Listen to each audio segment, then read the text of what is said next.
everyone, welcome back to Rolling Solo. My name is Adam Smith, and in this video we're going to be going over the setup as the Kickstarter preview begins for Masters of the Night. This is going to be published by Arius Games and is going to Kickstarter in mid-January. For the exact date, you can check out the video description below or my pinned comment.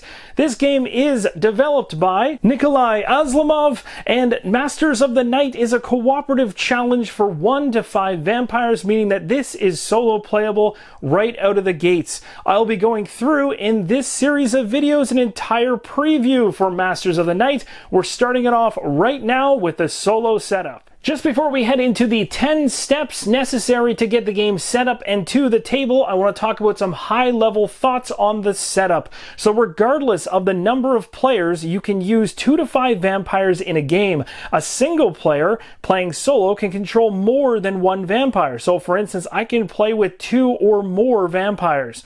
You can also play a 2-player game with 5 vampires, splitting them up however you want.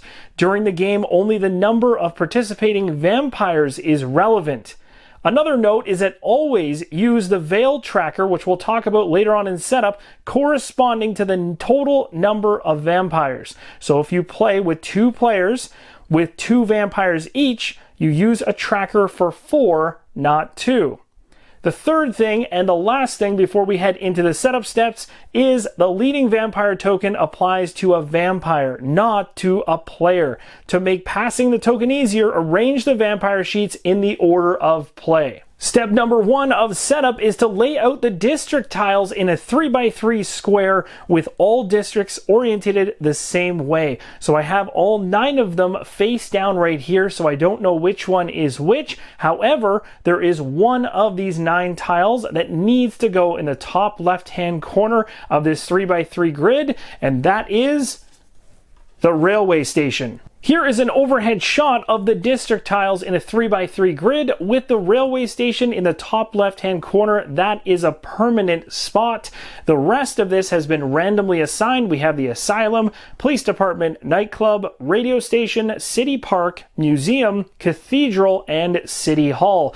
Another thing to make mention of is only orthogonally connected districts are considered adjacent. So the nightclub is considered adjacent to the radio station as well as the railway station and the museum, but it is not adjacent to the cathedral or to the asylum. Step number 2 is all about deciding how many vampires you will use during the game and how you'll distribute them. However, if you're playing solo, you're in control of all the vampires that you bring into the game. Again, remember that varies between 2 and 5 depending on how many you want to control. For this Kickstarter preview video, in order to move things along at a great pace, we're going to go ahead with 2 vampires, but first I'm going to show you the player boards for each of them.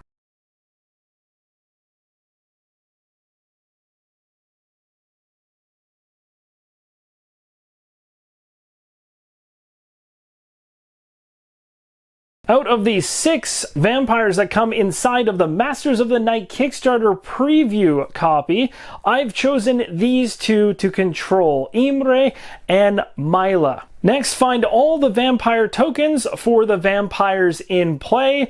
They're color coordinated as well. It's also worth mentioning that these tokens will actually be miniatures in the final version. Next, you're going to want to find the dread sigils for each of the vampires in play. Again, you can match the colors to make it easy or just use the names. Each vampire in play starts with 4 blood tokens on their character sheet. And last but not least, you'll slot the matching colored kill count marker next to the space 0 of each vampire's kill count tracker. That tracker runs down the left-hand side of the player board. Step number 3 is about placing the vampire tokens colored side up on the railway station district tile. As you can see right here, we have both of our vampires in play.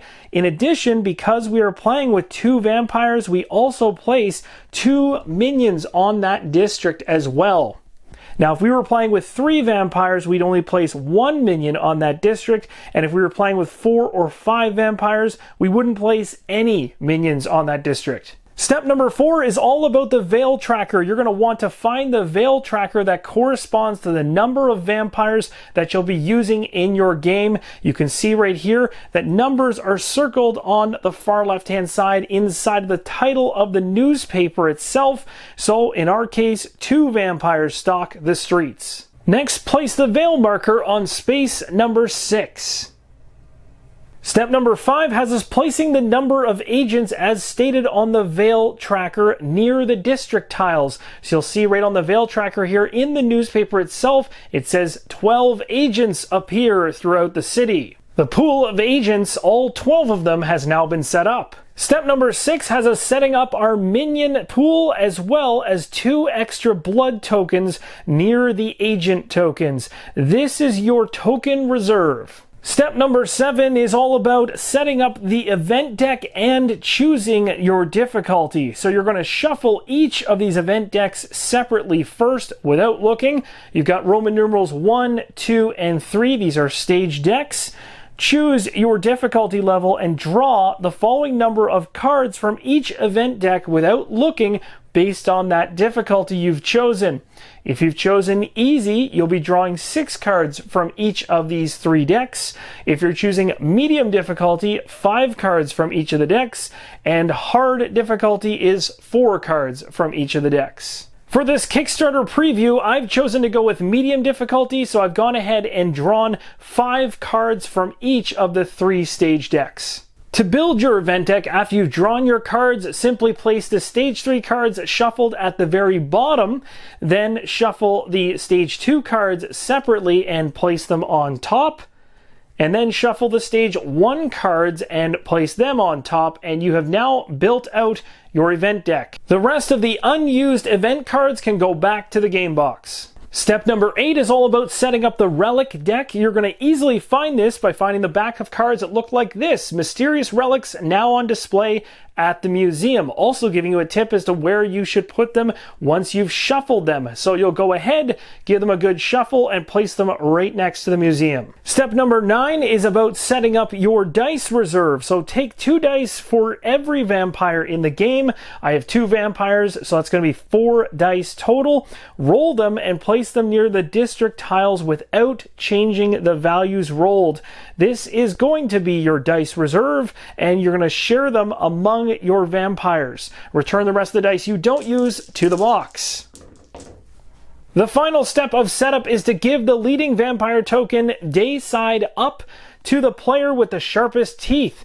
Now, if you're playing solo, you automatically have the sharpest teeth, and if you're controlling multiple vampires, as you should be, with solo play 2 to 5, you get to choose which vampire goes first, so I've made my decision.